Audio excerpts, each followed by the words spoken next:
চাঁপাইনবাবগঞ্জের এই দারাজবাড়ি যে মসজিদটি রয়েছে বা মাদ্রাসাটি রয়েছে, এটা হচ্ছে 500 বছর পুরনো একটি মসজিদ বা মাদ্রাসা।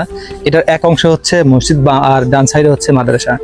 এই মসজিদটা একসময় এখানে ছিল 9টি গম্বুজ। এই মসজিদের কিন্তু একসময় 9টি গম্বুজ ছিল এবং টেরাকোটা সাজানো দেওয়াল তো দেখতেই পাচ্ছেন। আর এর যে ব্রিক্সগুলা কি সুন্দরভাবে কাটিং করে রাখছে, দেখতে একদম অমায়িক। আপনারা যদি আসেন দেখলে বুঝতে পারবেন এত সুন্দর এবং এত মনোরম একটা পরিবেশ। চারিধারে আমের বাগান রয়েছে। আর এইখানকার যে স্থাপনাটি, এই স্থাপনাটিতে একটু দেখাও।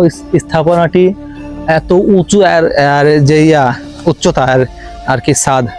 আর আরেকটা বিষয় আপনাদের দেখায়, কাছে আসো। একটা বিষয় সেটা হচ্ছে এই স্থাপনাটির কিন্তু কোনো স্তম্ভ নাই আর কি। এখানে যে স্তম্ভ দ্বারাই যে ছাদটা দেওয়া থাকে, ছাদের কিন্তু দেওয়ার কোনো স্তম্ভ নাই। এটা কি হতে পারে এক সময়, সেই সময় যে এটা 500 বছর আগের সেই সময় এখানে ছাদ ছিল না, এমনটা কি হতে পারে? বা এইখানে কোনো স্থাপনা কিন্তু নাই, স্তম্ভ কিন্তু নাই, ছাড়া কিভাবে ছাদ তৈরি করা, ছাদ তোলানো সম্ভব হয়? সম্ভব কিভাবে? তবে আরেকটা বিষয় সেটা হচ্ছে এইখানে কিন্তু 4টি স্তম্ভের মতো ধরা রয়েছে। আশঙ্কা করা যায় যে এই 4টি আসলে এক সময়কার চারকোনা একদম বড় বড়। আর কি এত মোটা মোটা পাথর, আবার পাশাপাশি এইখানে আর কি ঢালাই দিয়ে রাখছে মশলা।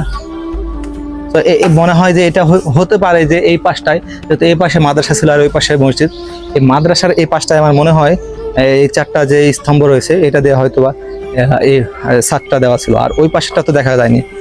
তবে আপনাদের যদি জানা থাকে এই জিনিসটা আসলে কিভাবে ছাদটা খাড়া করা ছিল, তাহলে অবশ্যই আপনারা কমেন্টে জানিয়ে দেবেন।